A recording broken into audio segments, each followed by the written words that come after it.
नमस्कार। रात के बज रहे हैं 12 और हम निकल रहे हैं महादेव की नगरी और मेरे शहर बनारस। तो चलिए चलते हैं बनारस। बने रहिए हमारे साथ, रास्ते की सारी अपडेट एक एक करके हम आपको देते रहेंगे। ओम नमः शिवाय, ओम नमः शिवाय। कंदन राम दुलारे। नहीं पहलवा में डायरेक्ट हवा लग रही है। हो गया, क्यों करें? हे नाथ नारायण वासुदेव श्री कृष्ण। क्या कहेगा जहां आपके घर से खाली। रात के बज गए हैं 2:45 और हम सब सो गए, तो उतने देर की व्लॉगिंग नहीं हो पाई। वैसे भी नाइट टाइम में रोशनी कम होने के कारण और ट्रक की आवाज़ होने के कारण हम व्लॉगिंग कर नहीं पाते हैं। तो जैसे ही सुबह होगी हम व्लॉगिंग फिर से शुरू करेंगे और आपको फिर से बताना शुरू करेंगे कि हम कहाँ पे हैं, क्या कर रहे हैं और कौन कौन से टोल्स आने वाले हैं। फिलहाल हमें मैजिक फूड जोन में, जहाँ की कुल्हड़ की चाय इज़ ऑसम। आपको एक चाय 20 रुपये में मिलेगी, बट वर्थ इट। तो नींद भगाने के लिए हमने ये चाय ली है फिलहाल, और बाकी की घटनाएं सुबह बताते हैं। ओके,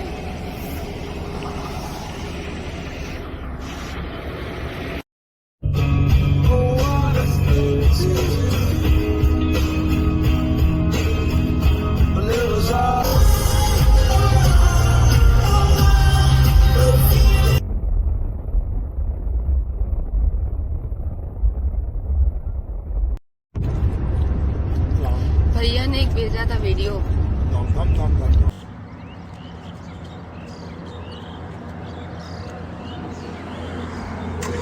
सुबह का समय, गांव की सोंधी सोंधी खुशबू।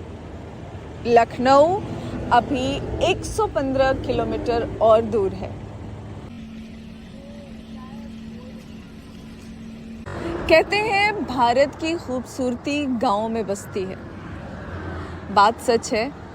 सच में ये नज़ारा इतना खूबसूरत है कि यहाँ से आगे बढ़ने को जी नहीं चाहता। तो मुस्कुराइए, क्योंकि आप हैं लखनऊ में और ये हैं हमारे सारथी ट्रिप के। तो हम आए हैं यहाँ पे नाश्ता करने। शॉप का नाम है बृहद गजानन स्वीट्स। तो आपको कैसा लगा खस्ता और छोला? बहुत अच्छा था, मज़ा आ गया खा के। जन्मों जन्मों की भूख शांत हो गई।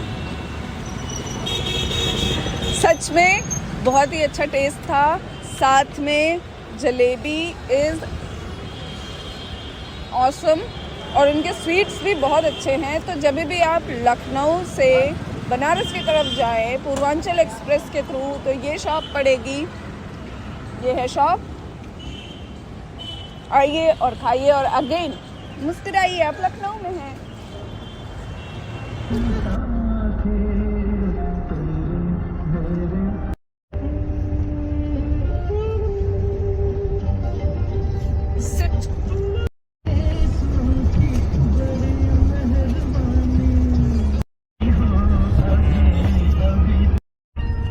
देखो, यहाँ बम्पर नहीं दिया, यहाँ छोटे छोटे वो दिया था।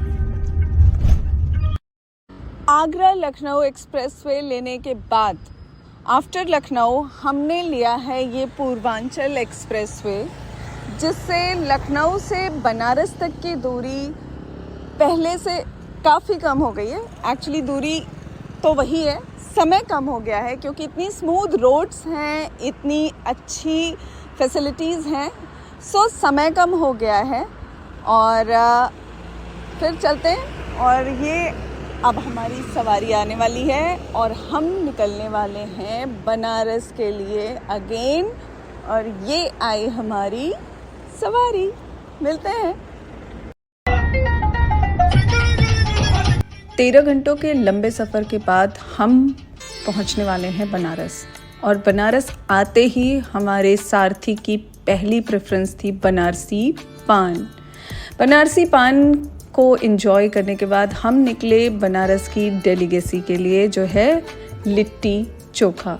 लिट्टी चोखा खाने के बाद घर का खाना एंजॉय करने के लिए हमने बनाई घर पर कलौंजी। बाकी जगहों पर इसको भरवा बोलते हैं, लेकिन बनारस में इसको कलौंजी भी नहीं बल्कि बोलते हैं कलौंजी। और फिर हम निकले गलियों का भ्रमण करने के लिए।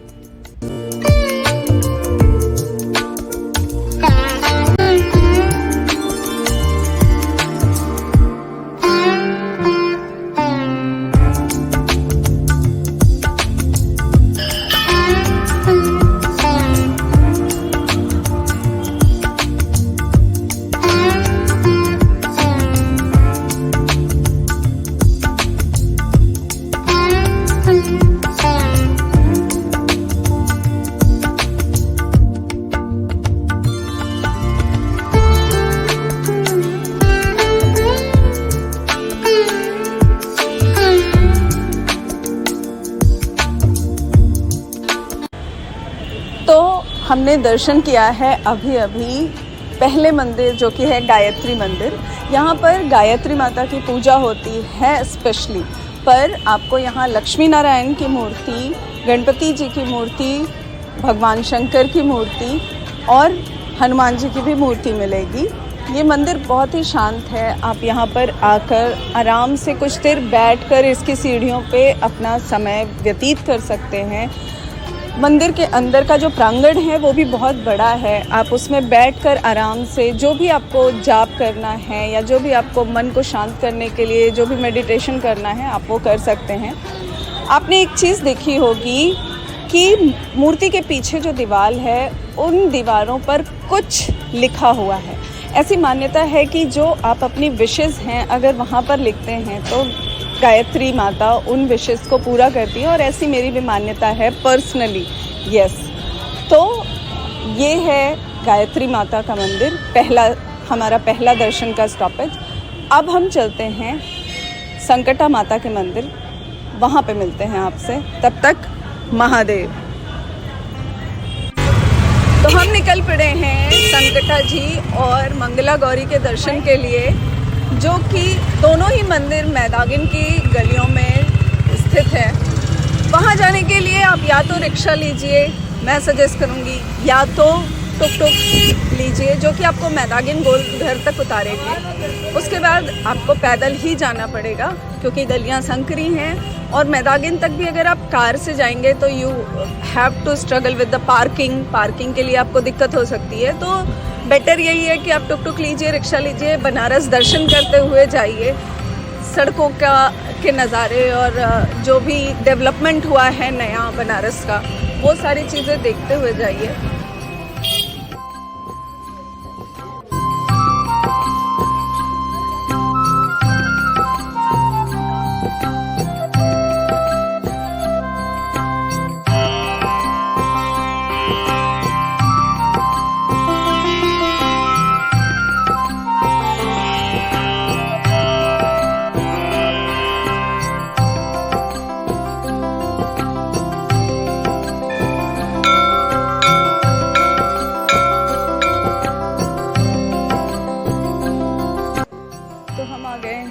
संकटा माता मंदिर, जो कि स्थित है चौखंबा मैदागिन पर। ये बनारस का बहुत ही प्राचीन मंदिर है और संकटा जी को माना जाता है कि अगर आपके जीवन में कोई भी कष्ट से गुजर रहे हों आप और उनको याद करिए या उनसे प्रार्थना करिए तो वो आपके जीवन के हर कष्ट को, हर संकट को हर लेती हैं। इसलिए इनका नाम है संकटा माता।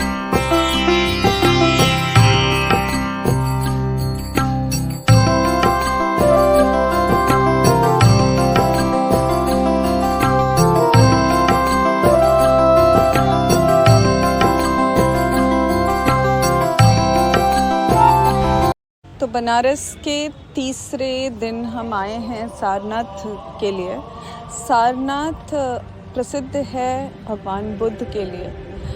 एक्चुअली ये भगवान बुद्ध के जीवन से संबंधित 4 तीर्थ स्थलों में से एक महत्वपूर्ण तीर्थ स्थल है।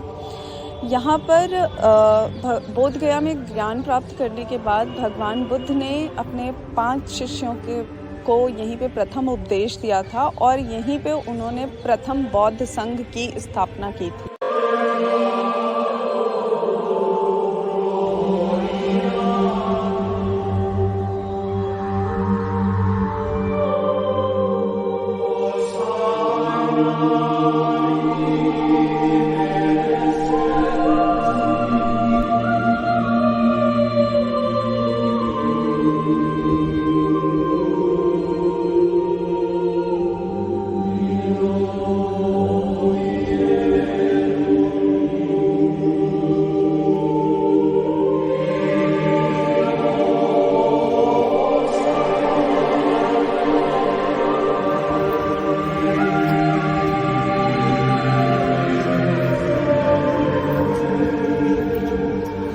बनारस में आखिरी दिन हम निकले गंगा आरती देखने दशाश्वमेध घाट पर। ये आरती आपको निश्चित रूप से अचंभित और मंत्रमुग्ध कर देगी। एक साथ उठते मंत्रोच्चारण का स्वर आपको न सिर्फ अचंभित करेगा बल्कि भक्ति रस में डुबो भी देगा। तो डूब जाइए भक्ति रस में इस गंगा आरती के साथ और तब तक हर हर महादेव।